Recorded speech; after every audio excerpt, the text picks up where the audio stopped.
Magandang araw po sa inyong lahat mga tol. Ngayon po ay August 13, 2025. Pag-usapan po natin si Senate President Chis Escudero. Aba, mukhang magaling talaga. Kaya siguro umaamin kasi alam niya na makasuhan man siya pero mahirap pong patunayan. Marami po ang nagbubunyi kahapon. Akala po natin napakadali lamang po na magiging proseso. Kasi meron pong mga abogado na pumansin doon po sa naging pag-amin niya kaugnay po ng pagbibigay ng donasyon sa kanya ng kanyang kaibigan na nagmamay-ari po ng isang construction company. At ito nga po ay may kaugnayan din sa mga flood control projects. Kasama po ito doon sa 15 pinangalanan ng ating Pangulong Ferdinand R. Marcos Jr. Pero kaya pala ganun-ganun lamang magsalita itong si SB Escudero kasi bilang abogado, alam niya kung paano lulusutan. At kaya rin pala siguro natin napakinggan kay Congressman Ronaldo Puno kanina na matagal ng practices ito dahil napakadali nga naman lusutan. May kaso pero mahirap patunayan. Bago tayo magpatuloy, huwag niyo po sanang kalimutang mag-like sa ating programa. Malaking tulong po niyan sa mga advokasya po natin dito po sa ating channel. Maraming salamat mga tol. Ngayon, ano po ba yung sitwasyon dito po kay SP Escudero? Alam po ninyo, talagang kaliwat kanan po ang kritisismong tinatanggap nito kaugnay po ng budget insertion, flood control projects, at iba pa. Pero ang pinakatumatak sa atin ngayon, yung posibilidad na makasuhan siya. Subalit, mukhang hindi po yata mangyayari na makukonvict siya dyan. Pero balikan muna natin yung mga suhestyon ng mga kakamping na abogado na nagsabi na pwede daw pong kasuhan ito pong si Chis Escudero. Kahapon nag-post po itong si Attorney Jesus Palsis ng mga sumusunod. Basahin ko po Did Senator Chis Escudero violate the law by accepting donations from a contractor? Lawrence R. Lubiano, the president of Centerways Construction and Development Incorporated, was Escudero's top donor in the 2022 elections, dropping 30 million pesos into the senator's campaign funds based on his official statement of contributions and expenditures. Actually, ito pong binabahagi na impormasyon ni Attorney Jesus Palsis, ito po ay isinulat ng Rappler mula sa kanilang artikulo nung nakalipas pa na taon at ni-revive po nila ngayon ng ang ating Pangulo pinangalanan yung 15 top contractors ng flood controls at kasama po itong Centerways Construction and Development Incorporated. Sariling sose ni Chis, siya ang gumawa at nag-fill out ng sose niya. Kaya naman pala mga tol, mamaya ipapaliwanag sa atin sa News Explain ni Ed Lingaw kung bakit marahil okay lang kay Chis Escudero na gawin niya mismo yung sose at ideklara doon yung kanyang tinanggap na donasyon. Walang pumilit kay Chis na isulat ang pangalan ni Lawrence Lubiano at i-declare na nag-donate si Lubiano ng 30 million pesos sa kanya. Ngayon, inaamin ulit ni Chis na kumuha nga siya ng donasyon mula kay Lubiano pero sabi niya wala daw masama dito. Basahin natin ang Section 95 ng Omnibus Election Code. Section 95. Prohibited contributions. No contributions for purposes of partisan political activity shall be made directly or indirectly by any of the following: natural and juridical person who hold contracts or subcontracts to supply the government or any of its divisions or instrumentalities with goods or services or to perform construction or other works. Klaro, di ba? Mukhang hindi masyadong naging klaro na sa akin ngayon, Attorney Jesus Palsis, matapos kong mapanood yung paliwanag daw ng mas maraming mga abogado kaugnay po nito. Kung kontraktor ka, bawal kang mag-donate sa politiko. Kung politiko ka, bawal kang tumanggap sa kontraktor. Paano ba yan, Chis? Sabi nga nila, ang isda na huhuli sa sariling bibig ay hindi ka pala malansang isda, bulok ka na keso. O siya, PBBM, kasuhan mo na si Chis forthwith. O yan po pahayag po yan ni Attorney Jesus Palsis. At yung isa pang kakamping na abogado na si Attorney Reyes del Rosario ay ito naman po yung kanyang komento tungkol po dito. Basahin po natin yung Tagalog version. Malinaw ang Section 95C ng Omnibus Election Code. Ipinagbabawal sa mga kandidato ang pagtanggap ng kontribusyon para sa kampanya mula sa sinumang tao o kumpanyang may kontrata sa gobyerno. Hindi mahalaga kung walang kinalaman ng kandidato sa pag-award ng kontrata. Ganap ang pagbabawal. Noong 2022, nakasaad sa Statement of Contributions and Expenditures ni Senate President Chis Escudero na tumanggap siya ng 30 million pesos donasyon mula sa Centerways Construction and Development Incorporated. Hindi ito pangkaraniwang donor. Ay, mukhang mali yata yung fax na nilatag dito ni Atty. Reyes Del Rosario. Actually, hindi po nakalagay doon sa Centerways Construction Mismong kay Mr. Lubiano ang nagbigay po sa kanya. Anyway, basahin ko lang po patuloy Ito pong sinulat niya. Mula 2021 hanggang 2024, nakakuha ito ng mga kontrata para sa flood control projects na nagkakahalaga ng 5.16 billion pesos. Marami sa mga proyektong ito ay nasa Sorsogon na matagal ng baluarte ni Escudero. By the way, mga tol, hindi ko po pinagtatanggol si SP Escudero dito. Inilalatag ko lamang yung posibilidad sanang makasuhan siya, but unfortunately, mukhang malabo naman palang mag-prosper. Kaya pala ganito lamang kasimple kay Escudero na aminin ang mga bagay-bagay na ito at wala pala kasi siyang magiging legal na pananagutan dito if ever. Sa aspeto ng batas, dito lumilitaw ang problema. Layunin ng batas na maiwasan ang conflict of interest at mapanatili ang integridad ng halalan. Ang donasyon mula sa isang kontraktor ay lumilikha ng panganib. Totoong nangyari man o hindi na magkahalo ang pondo ng gobyerno at kapangyarihang politika. Kahit hindi nakialam si Escudero sa bidding o pag-award ng kontrata, bawal pa rin sa batas ang pagtanggap ng pera mula sa isang government contractor. Mas lalong lumalala ang tingin sa publiko. Sa papel, makikita na may contractor na nagbigay ng milyon sa kampanya ng isang kandidato at pagkatapos ay nakakuha ng bilyong-bilyong halaga ng proyekto sa parehong lugar na matagal nang kinakatawan ng kandidato. Ito mismo ang sitwasyong pinipigilan ng batas. Kung dadalhin ito sa Senate Electoral Tribunal, ang magiging sentro ng investigasyon ay kung ang donor ay sakop ng definisyon ng government contractor noong oras ng pagbibigay ng kontribusyon at kung ito ay tinatanggap sa loob ng ipinagbabawal na panahon. Marahil kaya binabanggit dito ni Atty. Reyes yung Senate Electoral Tribunal kung merong magsasampa po ng electoral protest. I do not know kung pwede pa, dito kay Chis Escudero. Kasi sa aking pagkakaalam, kung kasong kriminal po ito, dapat sa ombudsman na, di ba? Pero yun ang sinasuggest dito marahil ni Atty. Reyes. Kapag napatunayan, magbubukas ito ng mga tanong hinggil sa pagsunod sa batas at halalan at maaaring magsilbing batayan ng kaukulang legal na aksyon sa ilalim ng jurisdiksyon ng tribunal. Yan po pahayag po ito ng dalawang abogado na kakamping na atin pong binasa, si Atty. Jesus Palsis at Atty. Reyes Del Rosario. Pero dito na po ang problema. Mukhang hindi po masyadong na-appreciate ni Atty. Palsis at Del Rosario yung kalaliman ng facts. Kasi ang sinasabi po pala na magiging depensa rito ay dapat yung mismong nag-donate ang siyang engaged doon sa mismong kontrata na papasukin ng ating gobyerno. Panoorin po natin ang paliwanag dito ni Ed Lingaw.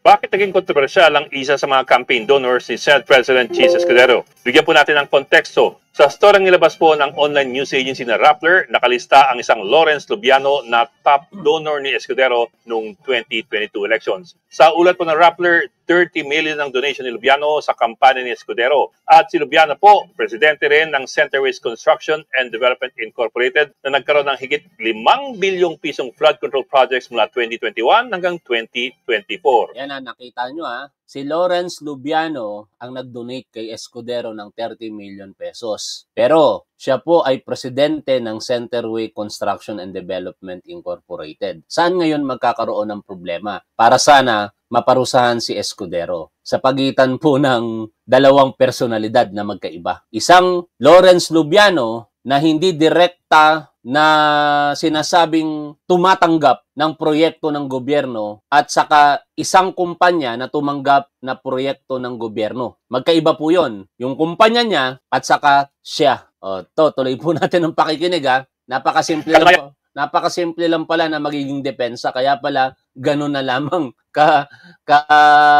Akala natin napaka-careless ni Escudero. Akala natin nahuli na siya sa kanyang bibig. Akala natin ang isda nahuhuli sa sariling bibig. Hindi pala. Totoong magaling si Escudero na abogado at alam niya kung paano lulusutan ito. Ayan sa nilabas na listahan noong Lunes ni Pangulong Bongbong Marcos na top flood control contractors, number 7 ang Centerways. Pero para po malinaw, wala namang sinasabi ang Pangulo na mayroong focus-focus sa mga kontratistang ito. Pinalagan agad ito ni Escudero, itong report ng Rappler. Anya, malisyoso raw ito at ill-timed. At bakit daw ginagawang issue itong sa Centerways, gayong 1% lamang daw ng kabuang flood control projects ang nakuha ng Centerways. Gayunpaman, inamin nga ni Escudero na kaibigan at kakilala niya ang nasabing kontratista. Pero ni minsan daw ay hindi siya nangialam sa mga flood control projects. Pero may isa pa pong importanteng bagay na kailangan pang banggitin na hindi po alam ng maraming tao. Ito po, sa ilalim po ng Omnibus Election Code, mahigpit na pinagbabawal ang mga kontratista na merong proyekto sa gobyerno na magbigay ng anumang kontribusyon sa kampanya ng isang kandidato. Nasa list of banned donors po yan sa Omnibus Election Code. Sa Section 95C ng Batas Pambansa 881, yung Omnibus Election Code, ang sinumang may service or construction contract sa gobyerno, pinagbabawalang magbigay ng campaign contribution directly or indirectly. Bakit? Dahil nga po sa issue ng posibleng conflict of interest. Kung ang kontratista ay magbigay ng malaking halaga sa kampanya ng isang kandidato, baka magkaroon siya ng malaking impluensya sa politika at makasungkit nga ng mas marami pang mga kontrata sa gobyerno. May katwiran naman po ang batas. So, ang malaking tanong, bawal ba itong donasyon ni Lawrence Lubiano, ang presidente ng Centerways Construction, sa kampanya ni Escudero noong 2022? Ang sagot po ng maraming abogado, madaling lusutan yan. Yun ang masaklap na katotohanan dito sa mga gustong makasuhan itong si SP Escudero. Marami daw pong mga abogado ang nagsasabi ngayon na napakadaling lusutan lamang po nito. Kaya siguro ganun na lamang kumbaga walang pag-aalinlangan. Nagsalita si Escudero yesterday sa kanyang naging press conference na sinasabi niya na oo, tumanggap ako ng 30 million pesos. Matagal nang tumutulong sa akin yan. Kaibigan namin yan sa Sursugon. Bla bla. Kasi ito pala dahilan. Bakit po?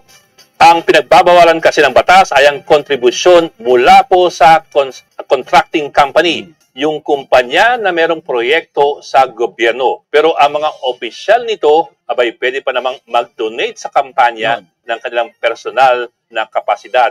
Yon ang masaklap na katotohanan dyan. Diba? Kung babalikan natin yung donasyon, si Lubiano mismo ang nag-donate bilang personal na tulong kay SP Escudero sa kanyang kandidatura noong 2022. Hindi po yung kumpanya na kanyang pag-aari. Kaya wala tayong magagawa dito. Ito yung sinasabi na depensa ng napakaraming mga abogado. Pero again, pwedeng sampahan ng kaso si Escudero, ngunit mukhang hindi po ito magtatagumpay. Bakit po?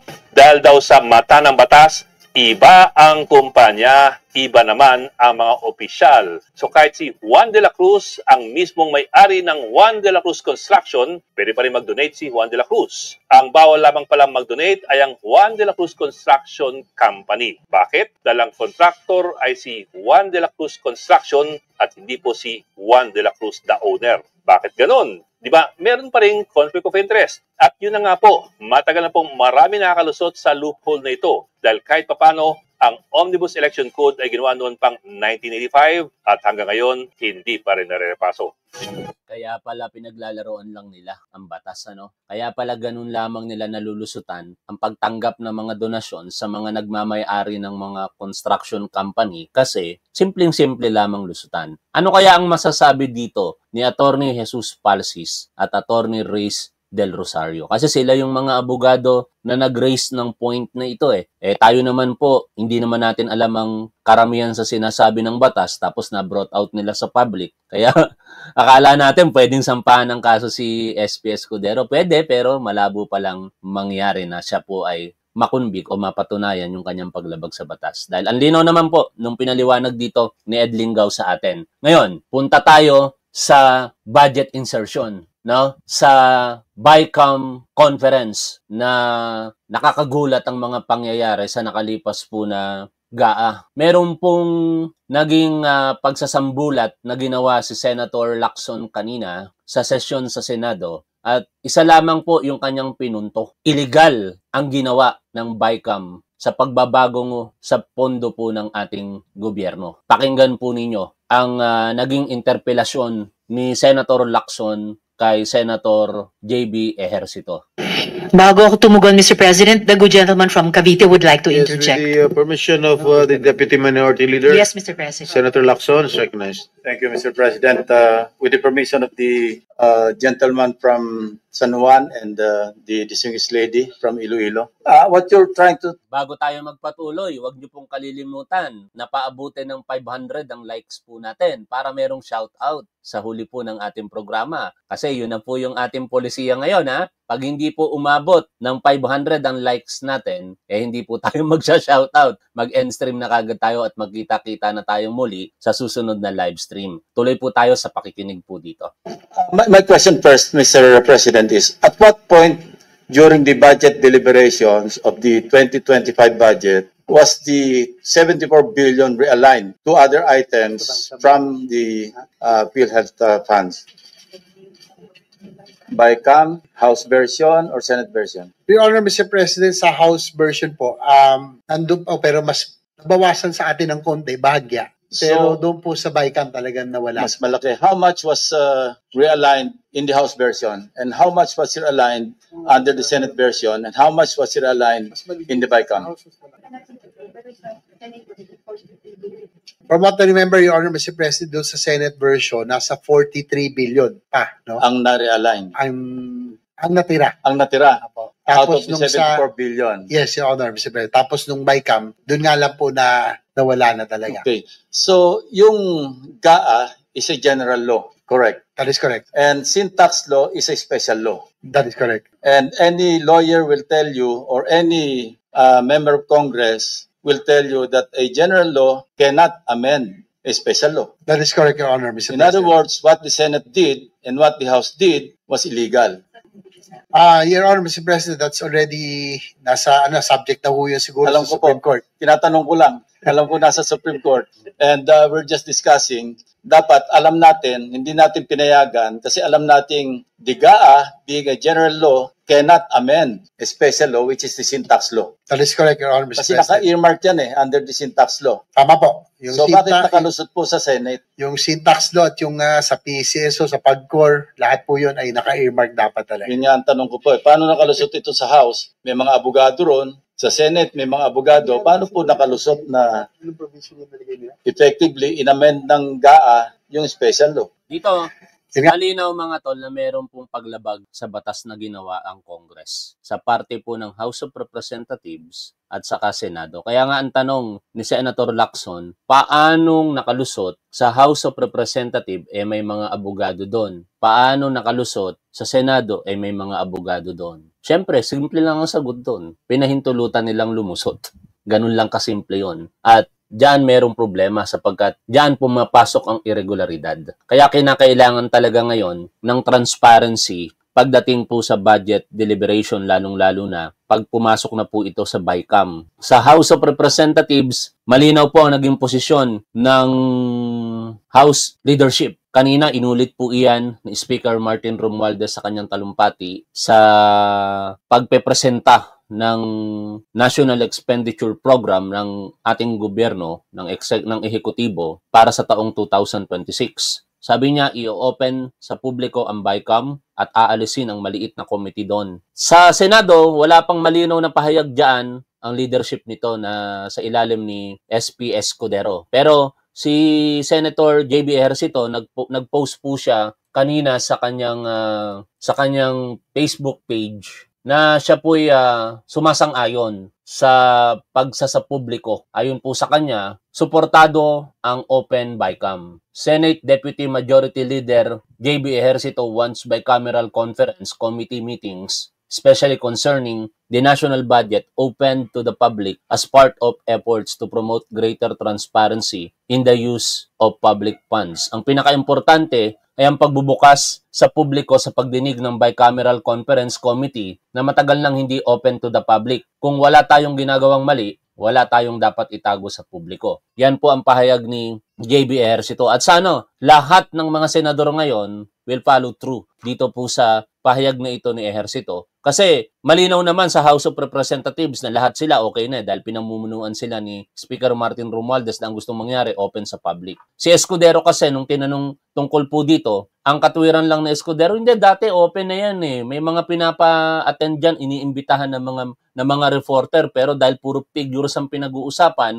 the following day hindi na sila pumupunta. Ganun lang yung banat ni Escudero, walang malinaw na sige, para mas maging transparent tayo, i-open natin yung BICAM sa publiko. Walang ganong polisiya na binabanggit o statement itong si Chis Escudero. Napakahalaga po nito. Kasi bakit? Dahil po dito sa BICAM issue na yan, kaya po nagkakaroon ngayon ng interes ang ating Pangulo, partikular pa imbestigahan ang flood controls project mula po noong kanyang panunungkulan 2022 hanggang sa kasalukuyan. At kaugnay niyan, ang ating gobyerno sa pamumuno ng ating Pangulo, binuksan na rin po siyempre ang sumbungan ng taong bayan. Isumbong mo sa pangulo.com.ph kung saan makikita po ninyo doon yung mga listahan ng mga flood control projects nationwide. At hinihikayat po ng ating Pangulo na suriin po ng publiko, tingnan sa inyong mga lugar kung yung mga nabanggit po ba ay talagang existing doon sa inyong lugar o kung meron mang existing, kung ito po ay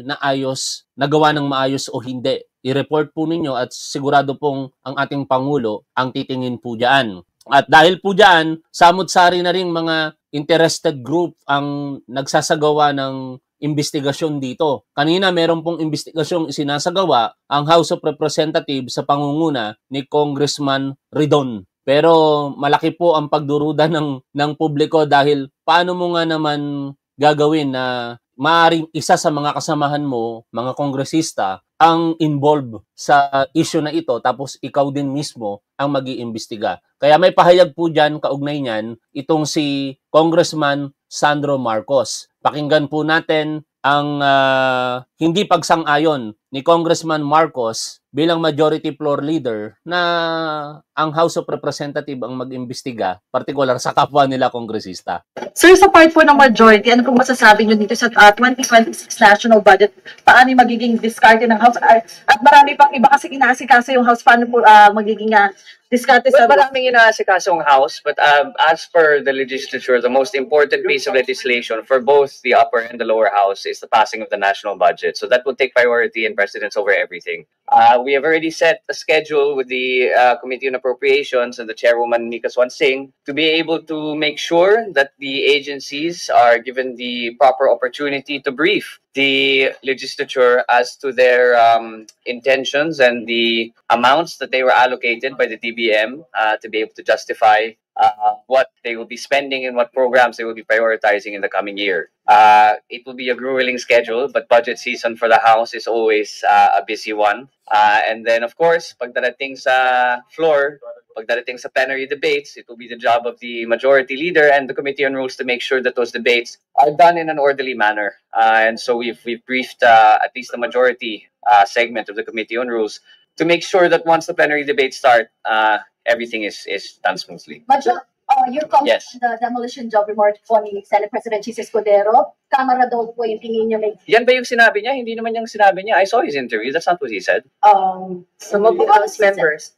I'm sorry. What did he say to that? Well, he alluded to some of the members, but that's not the whole House. So let's just leave his statements at that. I don't really have anything else to comment, as SPGs and I talk on a daily basis. So Sir, pinakamalaking budget sa 2026? always education. That's constitutionally required. Always education. Confirm ko lang, sir, nag-request daw ang House daw ang nag-request na i-adjust yung schedule ng... Yes, tama. We asked the Senate if we could push forward, or rather push back the schedule by a week, just so that it's much less taxing on our members and of course on the Secretariat to analyze and make sure that everything on our end in terms of going through the budget is done in a timely manner.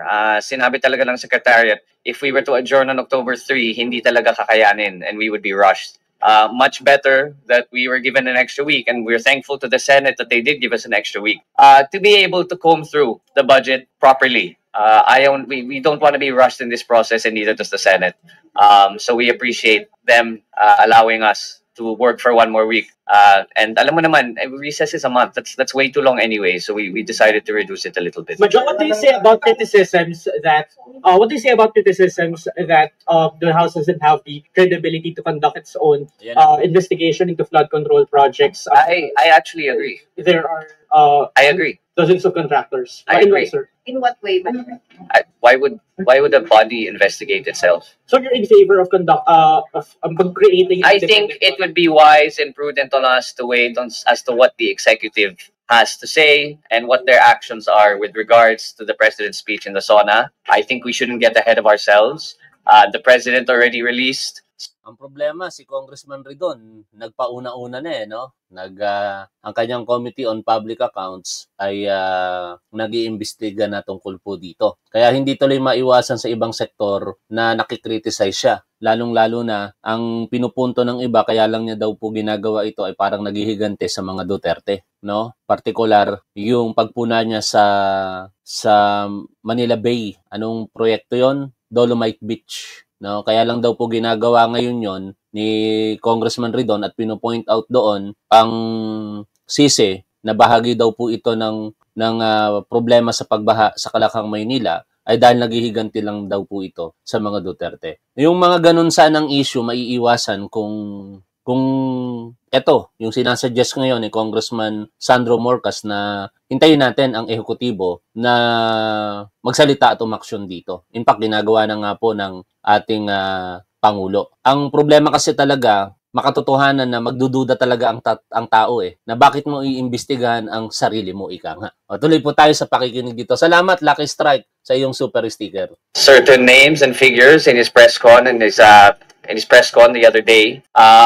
I think what will be happening in the next few weeks, although the House, I believe, should assist in being able to identify where the anomalies are, I think it will be primarily the prerogative of the executive to be able to identify where these anomalies lie, given the fact that, again, the accused, so to speak, is within the legislature. Dapat ba, sir, mami na yung mga congressman na kasama? I'm sorry? Dapat ba mami na yung mga congressman? Hindi kita marinig, sir. Dapat ko ba mami na yung mga congressman? Umamin? Oo. Well, again, I think it's the prerogative of the executive to identify. I think the House should assist. I'm not gonna tell. Sino namang aamin dyan? Kakatuwang tanong naman yung sinasabi ng reporter na ito. Sinong aamin sa isang tao na nagkakamali? Birang-bira po yun. No? Kung meron mga aamin dyan, baka baliw na yun.